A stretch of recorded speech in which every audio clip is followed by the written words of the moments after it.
Hello, and we are live here from Boston, Massachusetts, to start the second part of this broadcast that's now focused on the launch, the alpha launch, we're calling it, of law.mit.edu. I'm going to be making sure that some of our collaborators have their invitations to join the Hangout. We've just finished a Hangout that was hosted by Brooklyn Law School, and people are now taking a few moments and closing that Hangout and coming to this one. And so I'd like to invite anybody that has something to contribute, a question and maybe comments or ideas, to do so on the Google Plus event page connected with this Hangout. And we'll be monitoring that right along and keeping the discussion open that way. And also feel free to join the dialogue. So I see we've got, looks like Michael Rofak, and that must mean the whole classroom there in UMKC Law School. I think he's just joined. And I will take a moment and make sure everyone else is online that wants to be.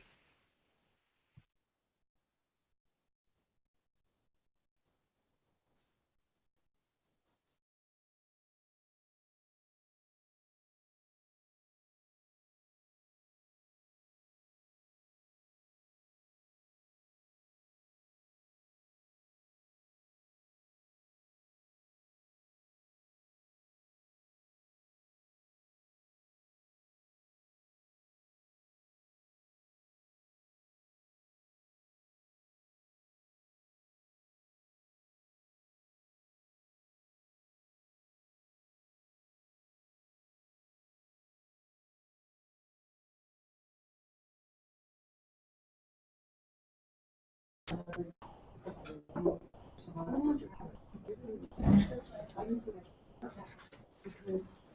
just want to say there might be some tie-ins between the mugshot revenge porn stuff that we were talking about and the Garcia case that I was looking into before with the copyright scene performance. I mean that right. Well, that was decision, it was the same logic. Yeah, that decision might get changed, but the logic is. It was the logic. It was the only sort of lining of the decision. Yeah. It could be used in other contexts. But I think the ultimate consequence. Yeah. I think the decision itself, has some problems, but. Is that something? I mean, some leadership on? Yeah, I'd love to do something like that. Yeah. That'd be great. Okay. I don't think anyone else is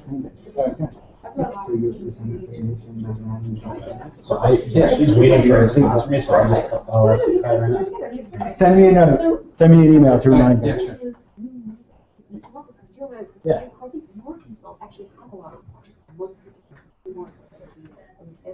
Yeah, all my stuff is near the start. Emily, I wanted to hear how many people fungible.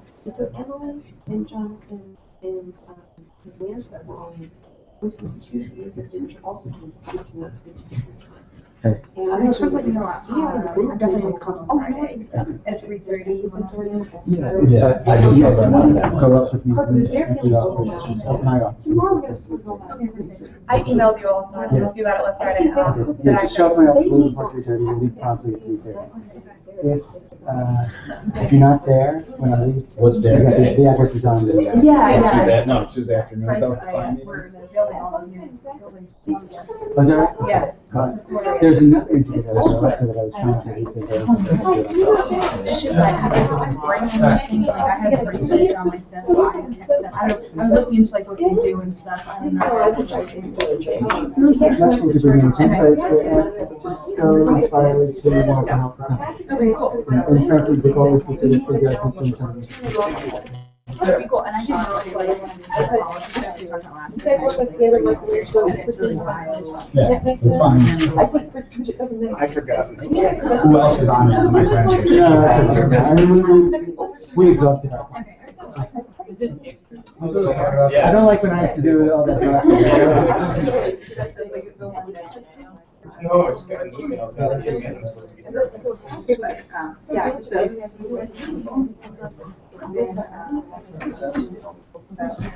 Okay. 511 is fine. Okay.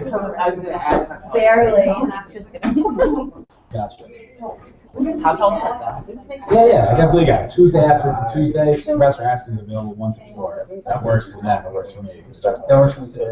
So I'm gonna set it Tuesday at 1 o'clock, and then I can tell the other people. And Okay, yeah, great. Tuesday, 1 o'clock. Especially not on the radio. Okay. Yeah, no, that sounds great. And I really, that's Like asking you. yeah, I'm gonna tell her right now. No, I don't care about that. It's like, no, it's What I'm fine. gonna do is I'm gonna It's fine. I'm gonna put you on the email chain with Josephine, though, so we're together. Okay. What's your email? That's perfect. Yeah. Oh, now you want to continue.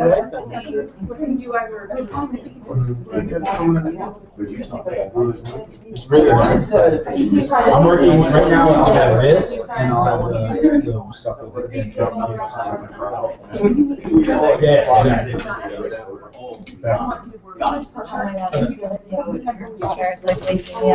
I actually read Hollow. They have some carryover stuff, but they're already pretty well into it. Tuesday's 2:10. Tuesday. Okay. Yeah, that's great. Yeah, telling her now. So yeah, tell whoever on Michelangelo is interested in that. I'll tell Okay, we them. can talk about that tomorrow. Okay. Once she replies, if she confirms that for now, Yeah. 1 o'clock, I'm just thinking 1 o'clock. That's still open for every applicant. Yeah. Did you get off your 1 o'clock already? I could change it. I could write. Okay. Reactor 2? It's probably going to be on Tuesday. That sounds great with me. Did we tell the other? Perfect. It's going to be a Michelangelo project that I'm on. Okay. It's perfect. Yeah, good. I tell you, Raphael, Michelangelo, cross surface are great. Well, you know, I'm close there. We were going, and I said, Okay, which is great. So I did it. So I told Eric mine. And he was like, I love it, but I'm gonna raise you one more. The one that you gave me, I don't. I'm still talking that through. Put another one. It is like that's kind of. Oh, yeah, I was.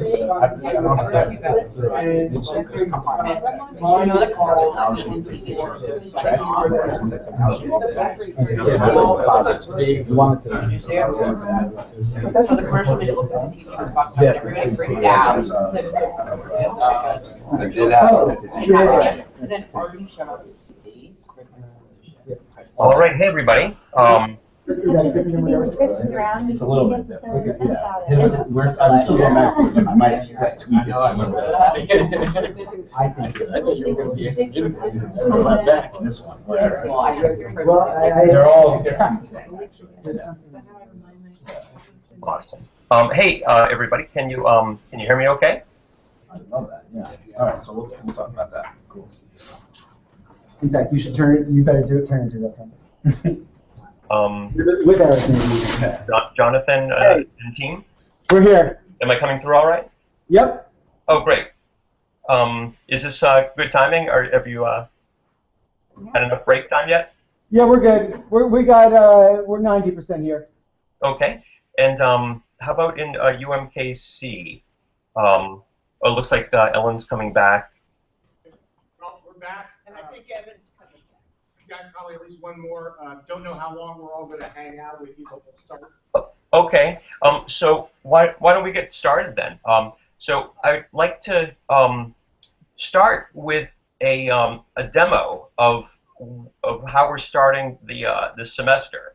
And so basically we're starting this semester with a prototype course and and several projects that are clustered around the launch of law.mit.edu, which is the URL that we're using to brand our kind of legal informatics and computational law, is what we call it, research and development. That's basically the thread of research here that is under which, like, we're having this hangout and, you know, working with law schools to start with. And so what I wanted to start with is just to show you what I was talking about at your class last week at the Blip Clinic there and in Brooklyn Law School. So I said some things that maybe sounded kind of confusing. I think Jonathan's reaction was, "I'm scared," was, I think, your quote, because it sounded like very technical stuff. So at the hack night last night, literally, with Code for Boston, our partnership, we were able to hack together, I think, a pretty good demo of the analytics part of this research that we're talking about. And I just wanted to let you see it and also show you how you could collaborate to the extent some of you are quantitative or want to mess around with the data. So may I ask, can everybody see the screen share? Do you see data sets? Yeah. In Brooklyn, do you see the screen share? Yeah. Yeah. Great. Yeah, it's small, but we can see it. Okay, let me make it bigger. The other bigger.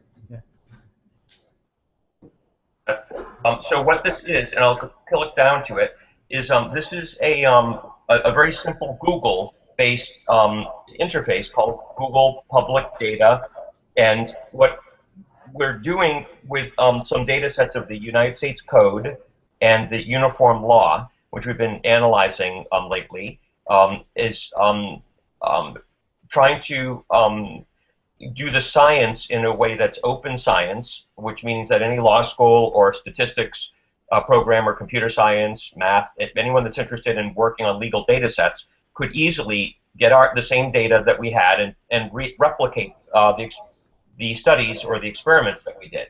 So this platform is a good example of how to have replicable open science, in this case on the law, and computational data science on the law. So if you can see on Google Public Data Explorer, well, actually, first I'll just show you, typically people use this for things like census data or GDP, for example, or epidemiology. And what it allows is a certain amount of data exploration. So we uploaded some structured, basically it took us some weeks to get a lot of US code data into CSV form. That's like a spreadsheet form. But we did do that, and then some technical people helped us write some scripts and things so that we could upload it to this data explorer. And what you're seeing here is a representation of Title I, I don't know if you can see that, of the US code. And this is how many times it was amended, is all this data is. So we took that one bit of metadata, title by title, year by year, from like 1890, I think is when we got it, 1850-ish or something, somewhere in there. And we basically were able to tabularize the data, which took a while, but we got it kind of cleaned up and in like a machine-readable form, so that you can now do some basic exploration using platforms like this, or ones that people could build. So here's crime, some Title 18. Okay, well, you can see that that's changed quite a few more times, and there's a big spike here in 1930. So I don't know what happened in 30, but I'll bet we can go back in the congressional record and see there was some recodification, or maybe there was some gangster or something that caused a kerfuffle. In 1975, another big spike in the rate of change. And if I was wondering, what's the difference between the rate of change between crime and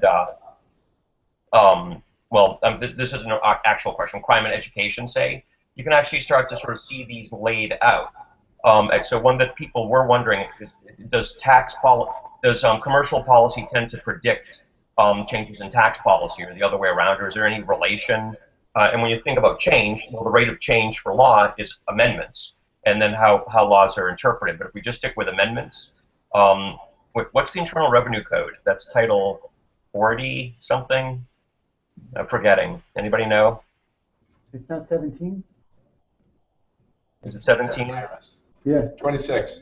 26. Okay. Oh, there we go. Yeah, thanks. So let's do the Internal Revenue Code and like banks and banking. Okay. And commerce and trade, actually. So here's some money stuff.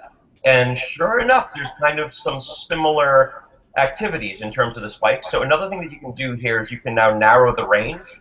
And let's just get like a few years at a time. And can you see how I've just narrowed that and I'm just moving around? Now notice on the right, it's just giving you a real-time read of who's on top, at least on that last measure. So we didn't, we only had a few hours last night, but like what you could do, if this was another data set, say parole data or, I don't know, arbitration data, if you kind of clicked on this, you'd expect that it would take you to like that title of the code. We could do that. We could, it's a very extensible API-based exploration or analytics tool, I should say. So we could do, and you could also display it as a bar chart or scattergram in various ways. So here, this is an example of how you can treat the law as data, first of all. So in this case, the law was, we downloaded bulk files from the U.S. House, which was the U.S. Code, and then we downloaded something from Table 3, which is where they just keep track of every time every title is amended.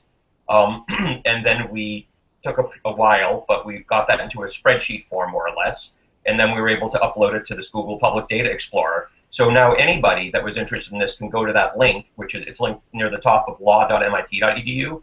You could download the data, put it in a spreadsheet and play with it, do some macros, do more advanced analytics, in R or some other statistical modeling program, and maybe get some interesting insights, and then upload that and share it more fully, so we can start seeing each other's analysis of the law, and that's great. So one of the people I really like and admire in this area is Dan Katz, who I met for the first time in person at UMKC because he came to this conference about a year ago, and we were able to have a nice talk. And I've admired his work for a while. He does analytics on the law, kind of like this, Supreme Court predictions and things. But we can't really replicate his science. We can't really build on it so much because it's all very idiosyncratic when we do this now. People put it in their own software and they do their transformations to it. And it's not that he's untrustworthy, but there is a real benefit when many law firms, many law schools, many researchers can take the same data and build on each other's knowledge and really understand it.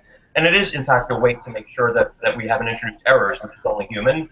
And that's why we have open science and we have scientific methods that include replicability of research studies.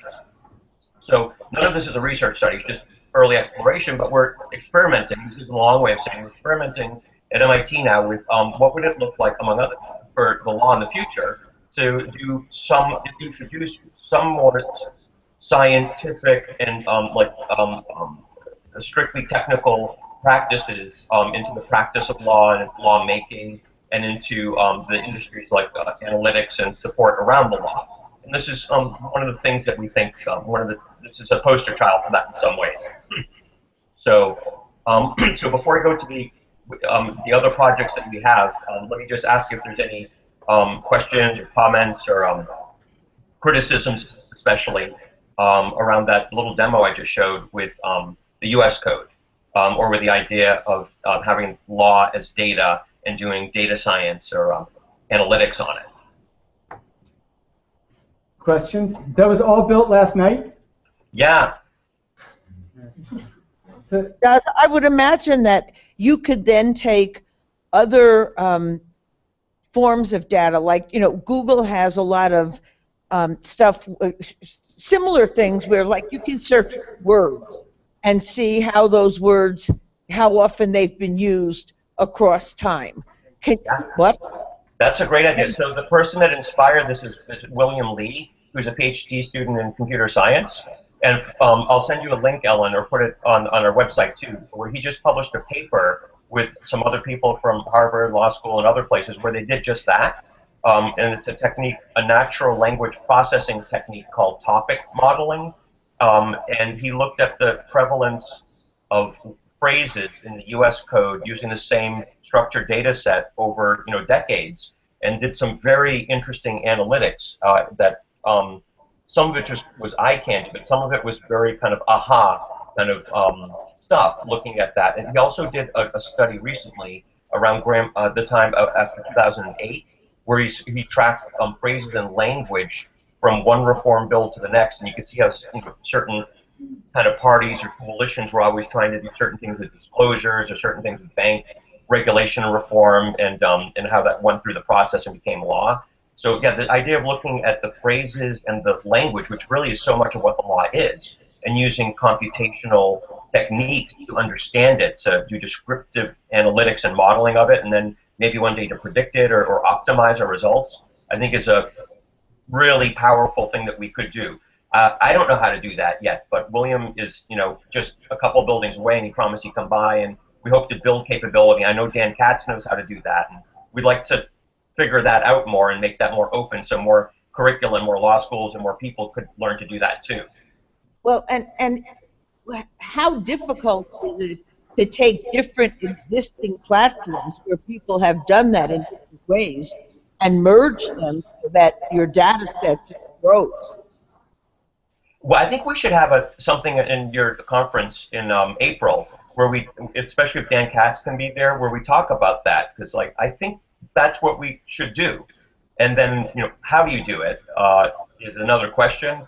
We shouldn't rely on Google, but if there's a platform that was maybe a law school or maybe bar association funded or government or that was public in nature, that we could rely that our data would be reliably provided and remain open, and that our stuff could be shared appropriately, I think it would be worth it to start putting our data somewhere we could all learn from each other and we could deepen the analytics and reuse them. To me, that makes a lot of sense and would be much better results more quickly. Was that kind of where you're going with that, Ellen? I don't know if I misunderstood you. Yeah, with me, I see things, and then it's like, well, what? Could you do this, or could you do that? And, I just think it has interesting possibility. Yep, so one thing that I would like to do, because you've done such great work, and for those that don't know, that's Ellen Sooney, who's the Dean of UMKC Law School, and just, in my opinion, a real leader. She's part of the reason I'm in this Hangout now, is that she really got us together in a great conference they held there in Kansas City, Missouri, about almost a year ago.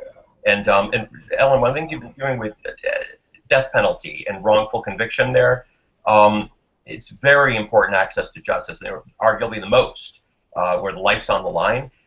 It seems like one of the natural things to do is to get down to the transcript at trial, and maybe the pleadings and maybe even the charges or some of the criminal stuff, and to start looking at patterns there. And I have a strong suspicion that there are strong correlations between people that have been wrongfully convicted, and the data will show that, whether there's some pattern of things happening faster than usual or some other pattern of things happening in a certain sequence. It's hard to know where the correlations are until you start gathering a lot of data from a lot of different dimensions and a lot of data sources and then doing a lot of analytics on it.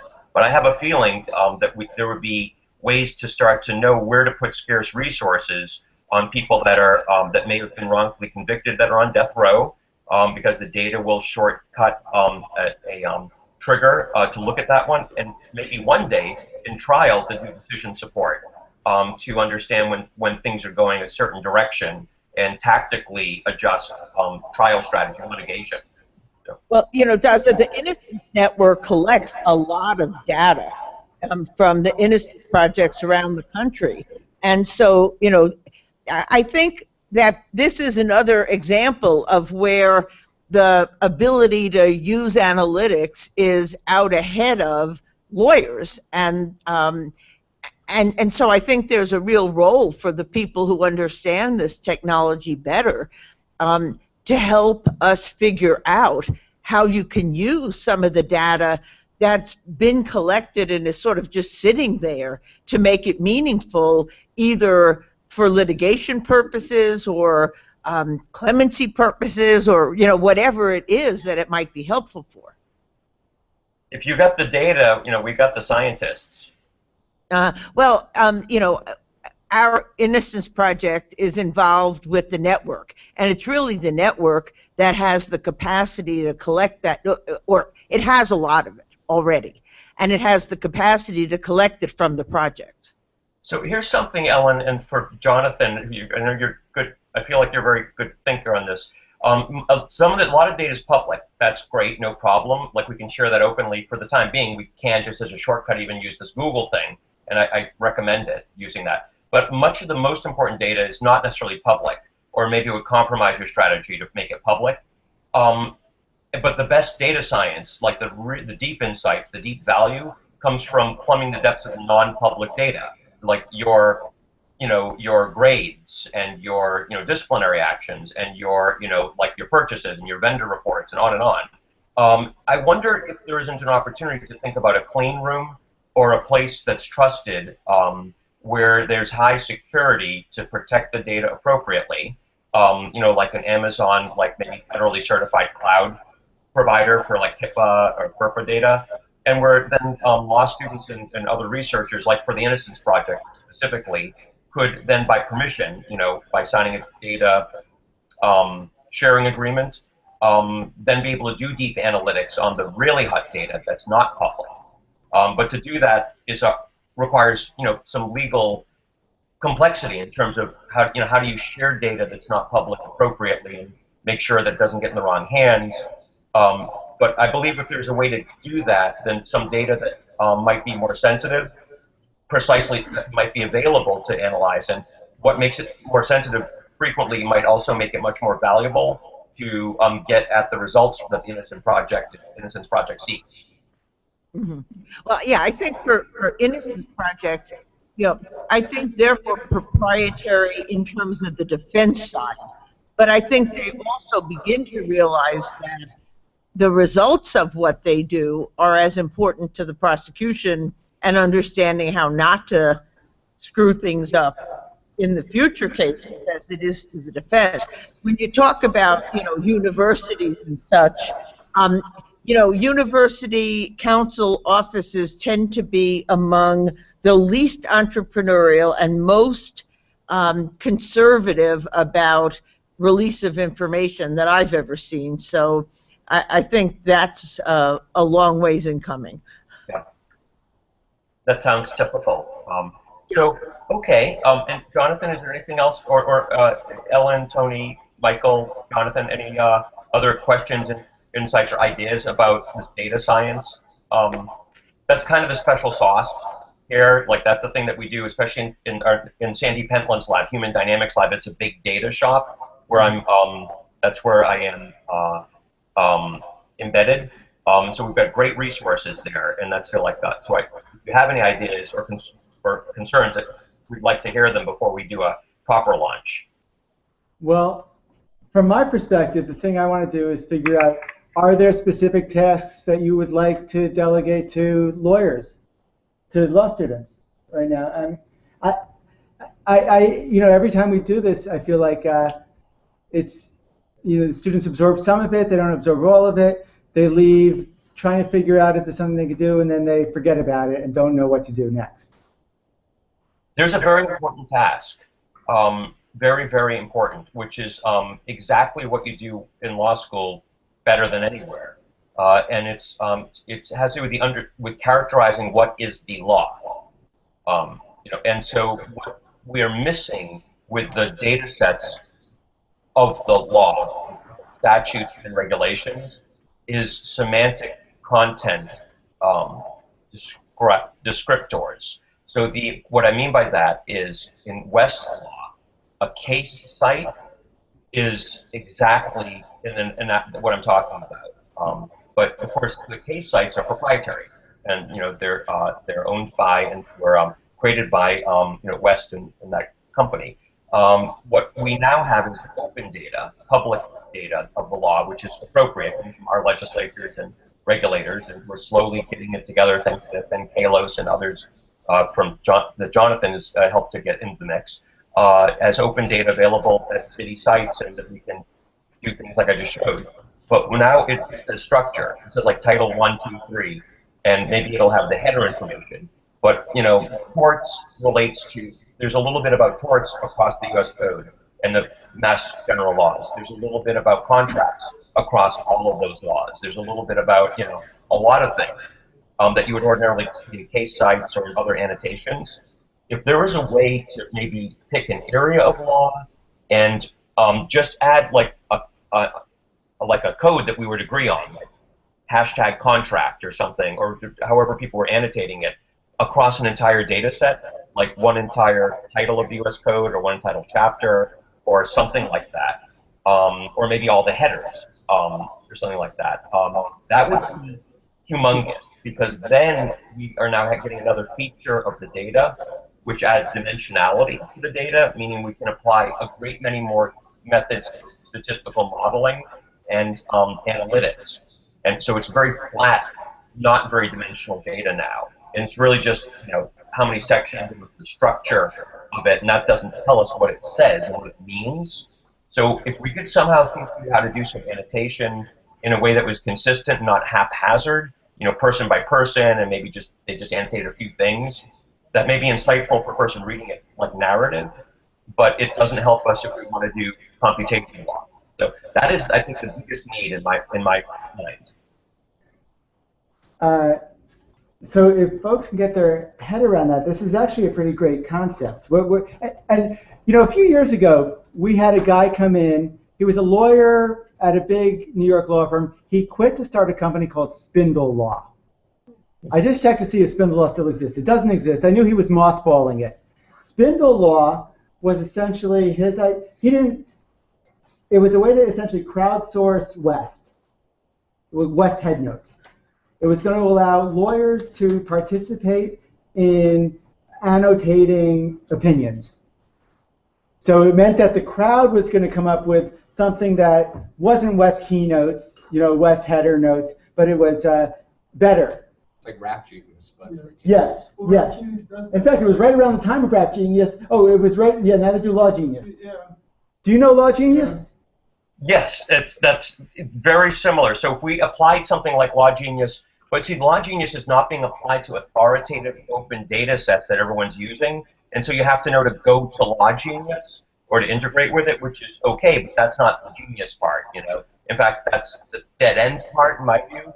I think it's time to kick the game up a little bit and to think about how do we institutionalize these things in a way that has real integrity and is like we're serious about it. And that means working with the governments and the legislatures and their authoritative workflow for publishing law, and then figuring out how do we connect that kind of annotation to the law itself directly.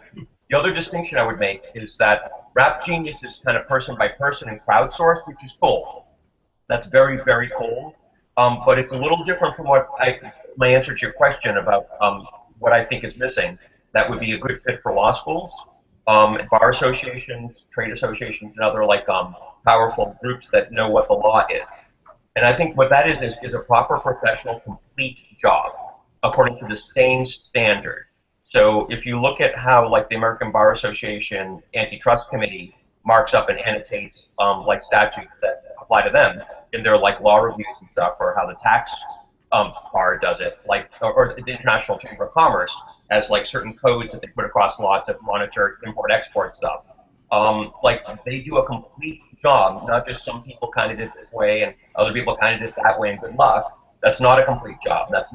That may be genius, but it's not comprehensive and reliable. So I kind of feel like it would be cool if people could agree on doing some simple tag set all the way through, and then just disclosing, we think this is, whatever the quality is on it. Then we could rely upon analytics based upon those tags and those annotations and those identifiers in the law. And law schools can do that. If we had a few law schools get together with clinics and partners over 2 or 3 years, we could do the whole U.S. code according to a standard of pretty high quality, and then maybe get Rap Genius and crowdsource people in finding errors and completing holes that people, accidentally, didn't fill, that kind of stuff. But we're missing a schema that's applied at high quality, and law schools do that really well. So I think for a courageous student or two, there is probably something worth attaching your wagon to Daz's star here. Daz, if we could find some students that want to help you with this, what would be the next steps? Yeah, then have an initial conversation about, gosh, how would we do this based on whoever shows up and what capabilities we have? It would be a fresh conversation. I don't know why this isn't already done, honestly, because I don't know, what are we going to do with a law that's raw text with no annotations and no key sites? It's you can't really do anything with it. So I want to have the conversation with people, and I think if we could get a few people that want to talk about it, then the agenda item would be, okay, let's brainstorm. Do you see a revenue model? Yeah. I really do. So maybe, my trick is to inspire them to want to care about this. So upon graduation, you're part of a new venture that actually can get some real funding and completely disrupt West.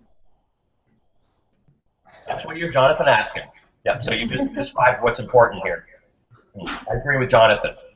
I think there's money in here for a team, founders who include a technologist and a lawyer and want to pursue this, especially those of you who don't have jobs next year. It sounds like we'll get you up and running. Yep. So maybe we could let that percolate for now, Jonathan, and let people think about it and just. If it was easy, it would have been done already. If it was easy, Docracy would have done it. You know, Shake Law would have done it. Someone in the space would have done it. But I do think there's something profound there. Great. So I'd like to say the second thing now that we want to launch with law.mit.edu, and it's basically it's access to justice. And again, this is a follow-on for UMKC's Access to Justice and Legal Education conference that got us thinking about community building and projects for access to justice. So in the meantime, at MIT, we had a 2-week-long January class on law is code, and it had people code up legal apps for access to justice. So with public defenders and with people like social workers and other basically nonprofits that assist people with access to justice one way or another. We had 6 projects, I think, that built apps and services and did different things. The team from the Media Lab that I was on built an intake app to make it easier for a big nonprofit that does free legal services or reduced price legal services for people with mental disability and big legal problems. And that ended up being very helpful. And then we integrated texts so that they could text people reminders of their appointment, which was very important for that community. And integrate some other stuff. I think the second thing we want to do is keep doing that. So you mentioned, I think, that UMKC and others that we have a design pattern with a blog to make it easier for people to list projects. And I think, unfortunately, the prototype we had was hacked, to nothing, shredded. So it's not working anymore. But the good news is it was just a prototype, and I think we ran the risk of relying on it too much. But there's an opportunity now to think, okay, what's the right way to characterize a legal project? Revenge porn, expungement, reentry app, first to file. We have all these apps and all these good ideas and projects that exist across many hackathons, but it's hard to get it together. So the second thing that we have identified is like a registry or a gallery or a simple place where people could put their projects up and have it list over time, including if people get jobs, they get married, or stuff happens and they don't do anything for a month or two. No problem, it's still there when they're ready, which is great. So Harvard Kennedy School of Government had a couple of researchers and a faculty member that wanted to team up on this because they felt the bitter sting at the end of Congress hackathon, where they had over 10 great projects and people wanted to continue them, but there was no there. There was no way that they could keep in touch easily. They had each other's emails, but it only gets you so far. But having a page and a place that other people could find out about the project and a way that it could continue more easily, they really wanted. I'm sorry not to have something to just give them a password to. So that's the second thing we want to do is build a simple repository to help people list their access to justice projects and maybe broader projects, tech and law. Jared? Hey guys, I'm Jared Banner. I hope you can see me back here. Can you hear me? Yep, yeah, coming through great. For the last year or so, I've been working on a project that's fairly similar to what you just described, and you've heard about it before, but I'll explain it for everyone else.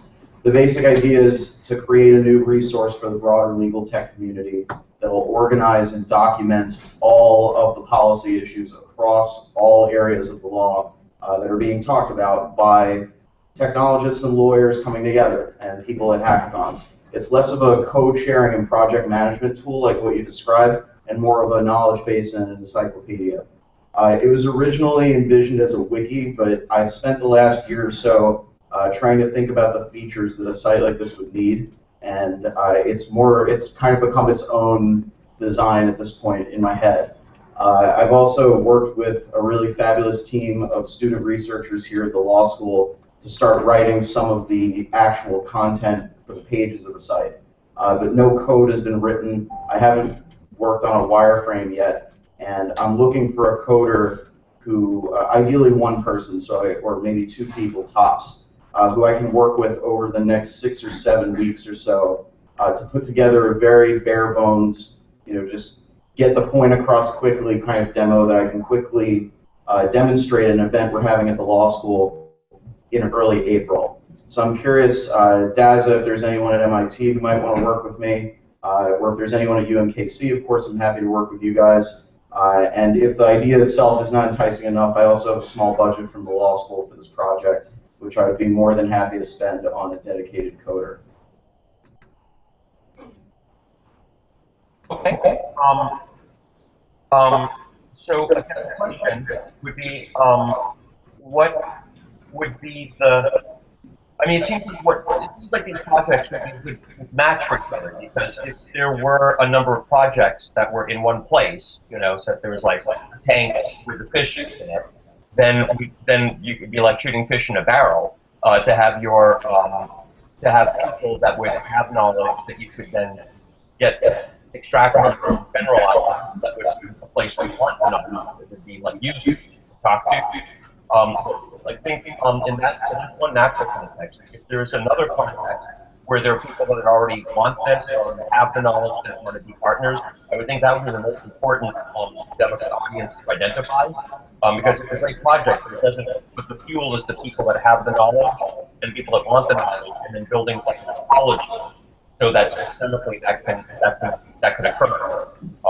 And then that would give like hackers or others something to build around, depending on who's using it and what tools they were into. Exactly, and that's part of the conceit of the project is to just improve communication between these two separate constituencies that are part of legal tech. To sort of connect coders with lawyers by making everybody more aware of what everyone else out there is working on. And so that's why I want to create a site that will feature lots of different projects and allow visitors to the site ideally to vote the best ones up so that they're more prominently featured, but that will also have a really easy and simple and straightforward submission tool for new ideas so that anybody who's not a coder or who is just completely not well versed in some of the more technical scientific stuff, but has a really great, simple, straightforward legal idea, can get it out there quickly. That's great. So those are some of the basic ideas. I mean, it sounds to me like what you're saying would be good additional pull-down menus on the blog that we made for Access to Justice. And if you're interested in like, why don't we just like connect them, and then the blog or whatever we build for this next round we'll just talk about what menus would reflect how to share ideas as opposed to share like the actual project. We had a simple way to do it before, based on a list that we compiled in a meeting and then a form that was on the site, but it wasn't like good. And what you have in mind is something really focused on that part of it, the ideation and sharing it. So I'd be happy to collaborate and just like add a menu that reflects what you're saying. It seems like it would be a natural fit.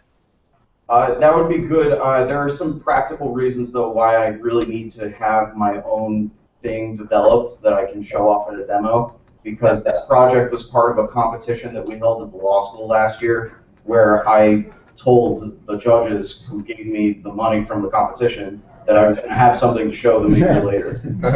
So I don't know how kindly they would take to me building a feature on an already existing thing, you know what I mean? No problem. So I see that we're almost out of time, though, so we should probably start starting. But I'll just leave you with a thought. If you want to collaborate, you can, and we'll just do it.